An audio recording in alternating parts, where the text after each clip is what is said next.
Hai hai hai hai, ketemu lagi dengan Bunda. Kalian lihat, Bunda udah pegang Alkitab. Nah, pasti kalian mau dengar cerita kan?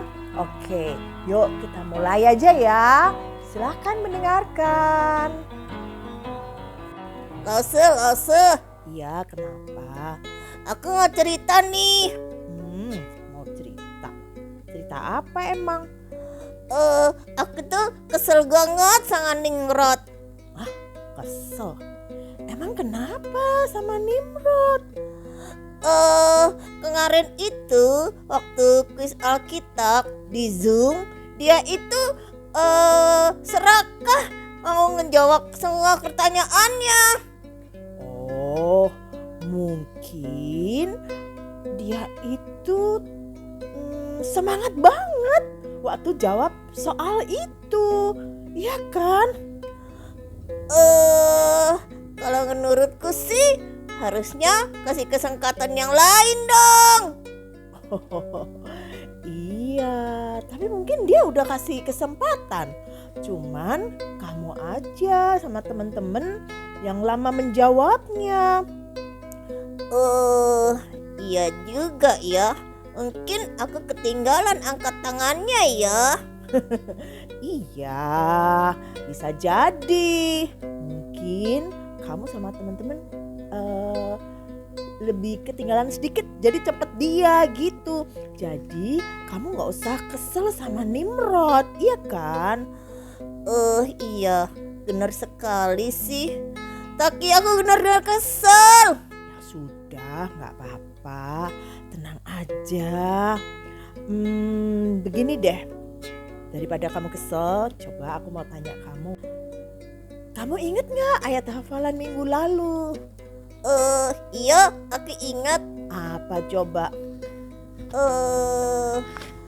Kasihilah sesanganmu manusia seperti dirimu sendiri. Ya betul, kamu hebat tuh. Masih ingat ayat hafalannya. Karena itu kamu bisa lakukan ayat hafalan itu. Maksudnya firman Tuhan itu tadi. Mengasihi Nimrod. Susah sekali Lause.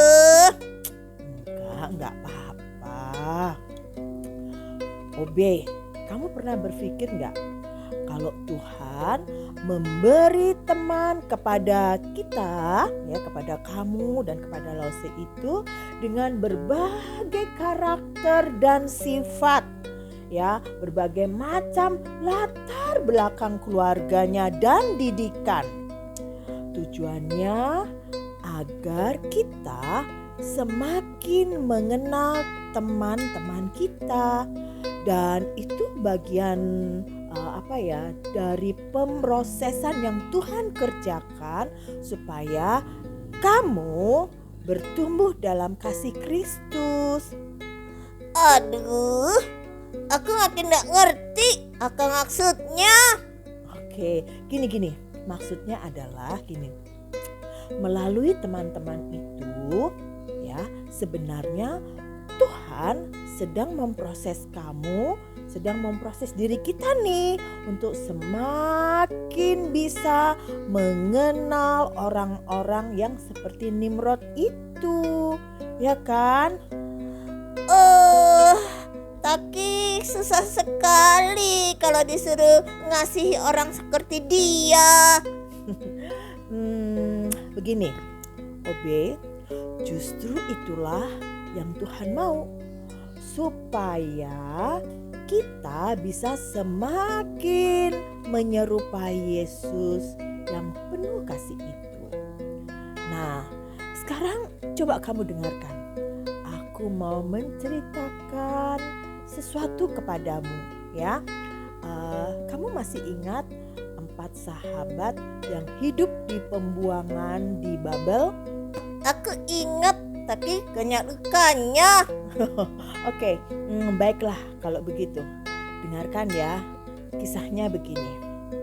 Pada tahun ketiga pemerintahan Yoyakim, Raja Yehuda, datanglah Raja Nebukadnezar, Raja Babel ke Yerusalem dan mengepung kota itu.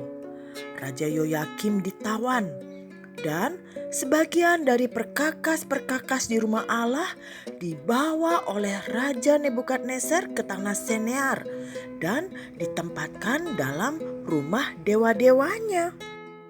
Raja Nebukadnezar juga memerintahkan untuk membawa orang Israel yang berasal dari keturunan raja dan dari kaum bangsawan, yakni orang-orang muda yang gagah dan pintar.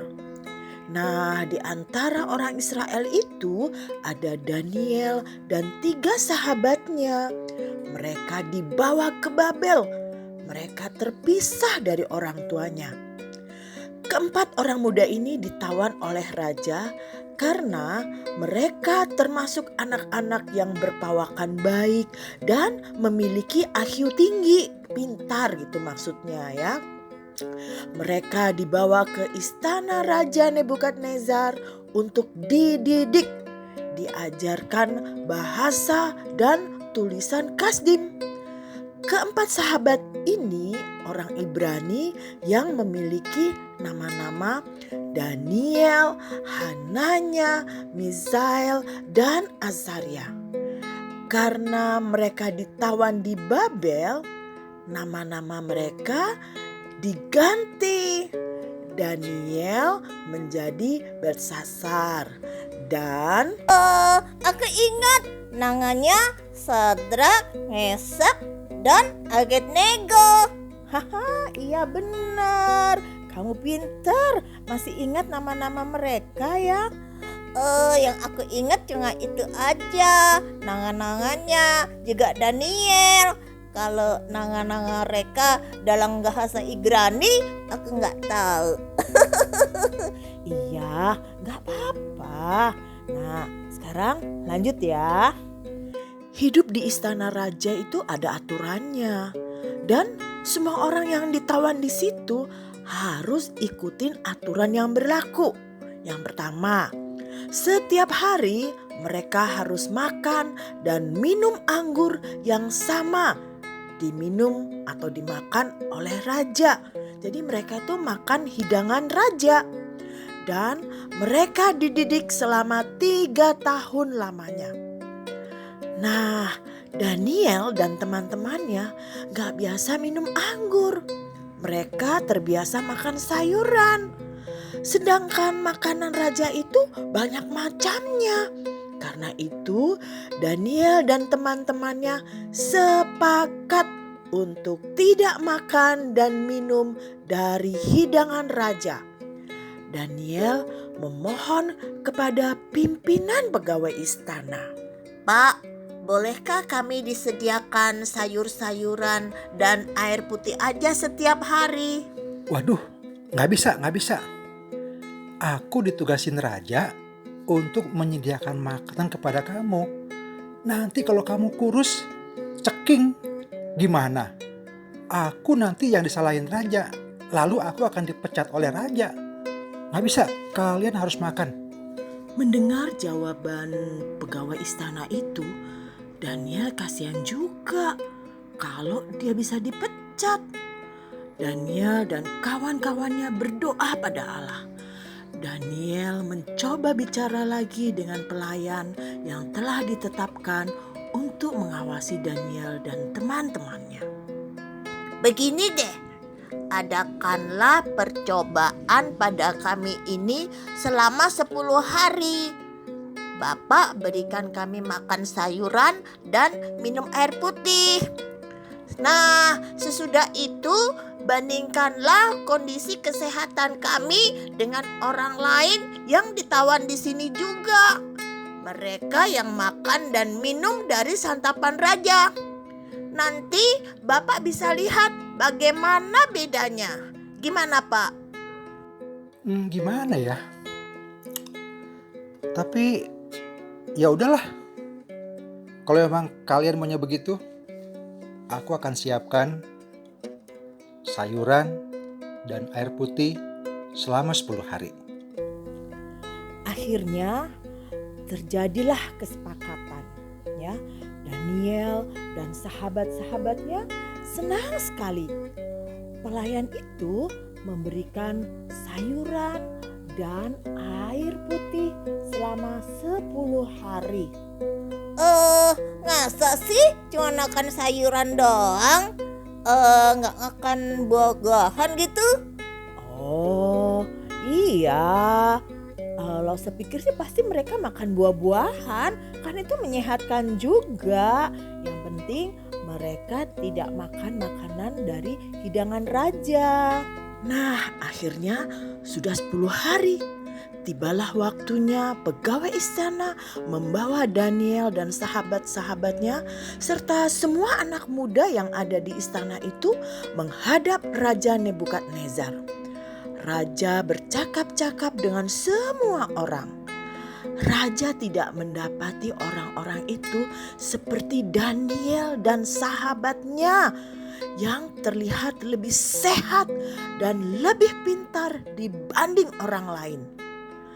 Allah memberikan pengetahuan dan kepandaian tentang berbagai tulisan dan hikmat.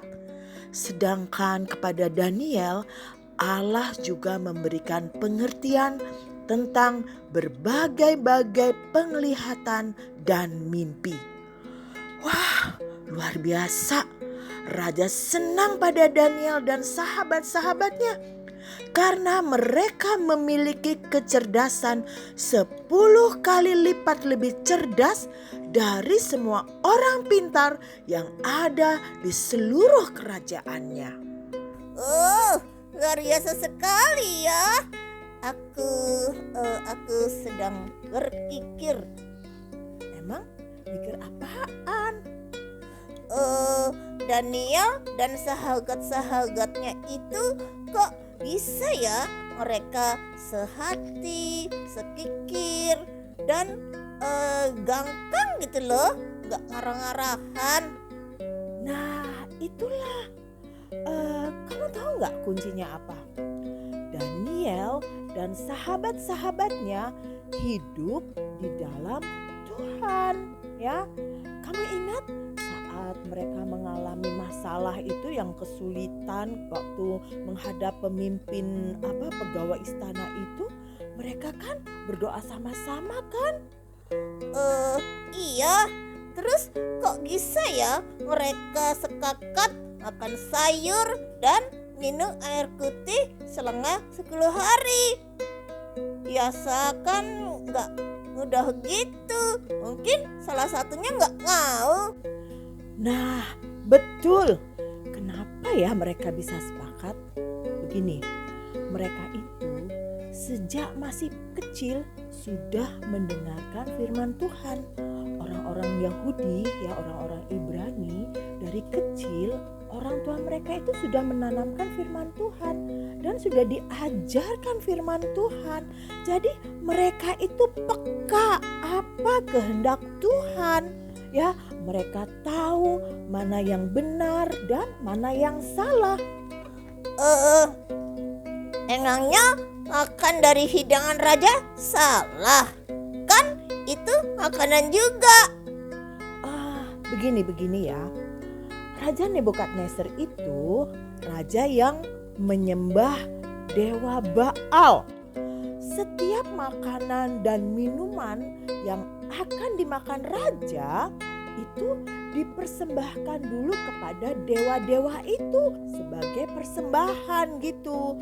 Karena itu Daniel dan teman-temannya tidak mau makan hidangan raja. Oh gitu. Wah, hebat sekali ya. Mereka bisa sehati dan sekikir gitu.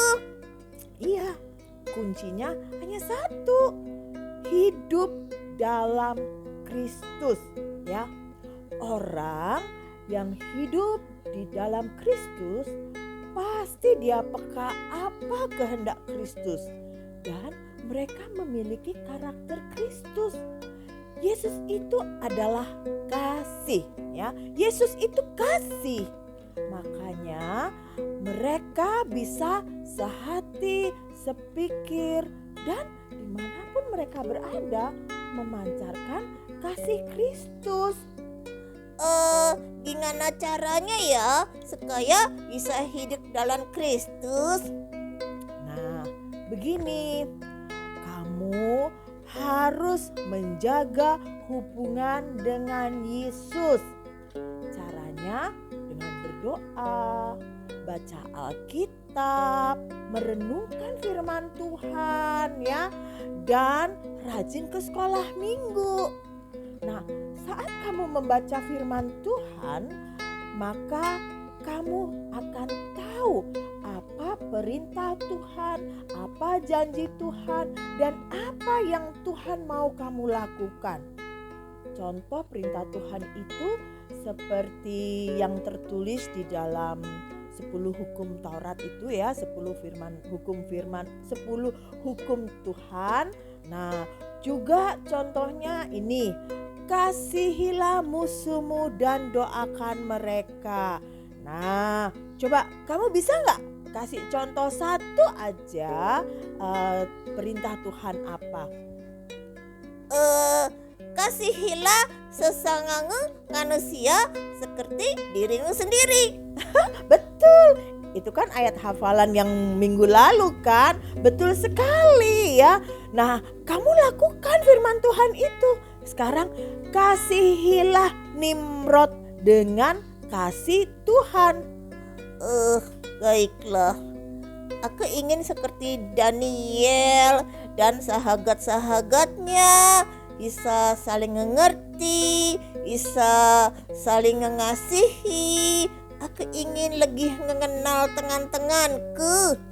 Iya, kamu pasti bisa. Karena itu, kamu harus hidup di dalam Kristus supaya kamu memiliki karakter Kristus ya. Karakter Kristus ada di dalam diri kamu. Nah, kamu akan memiliki kasih Kristus dan kamu pasti bisa mengasihi teman-teman kamu dengan kasih Kristus. Oke. Aku akan berusaha hidup dalam Kristus. Iya, kamu pasti bisa ya. Kalian juga anak-anak, kalian juga pasti bisa hidup di dalam kasih Kristus. Caranya gimana? Menjaga relasi dengan Kristus ya. Menjaga hubungan dengan Kristus dengan berdoa, baca Alkitab, bukan hanya baca tapi merenungkan firman Tuhan itu, lakukan firman Tuhan dan rajin ke sekolah minggu. Oke? Yuk, sekarang kita berdoa ya. Yuk lipat tangan, kita berdoa. Tuhan Yesus, kami bersyukur untuk firman Tuhan yang sudah kami dengar. Tuhan, tolong kami untuk kami bisa hidup di dalam Kristus. Kami mau menjaga relasi kami dengan Kristus, agar kami memiliki karakter Kristus dan kasih Kristus ada dalam diri kami, sehingga orang lain dapat melihat kasih Kristus itu. Terima kasih Bapa, di dalam nama Tuhan Yesus kami bersyukur dan berdoa. Amin. Oke. Aku akan belajar mengenal teman-temanku. Aku mau mengasihi mereka. Iya, betul itu. Itu harus ya. Belajar mengenal teman-teman kamu dengan cara bagaimana? Hidup dalam Kristus. Iya, betul. Menghidupi Kristus di dalam kehidupan kamu. Oke? Oke. Nah anak-anak, itu tadi cerita Bunda. Kalau kamu suka silakan like. Yang belum silakan subscribe ya. Kamu juga bisa membagikan video ini kepada teman-teman kamu, supaya makin banyak teman-teman yang bisa mendengar cerita tentang Tuhan dari Alkitab, bukunya Tuhan. Oke, sampai jumpa di cerita selanjutnya. Bye-bye.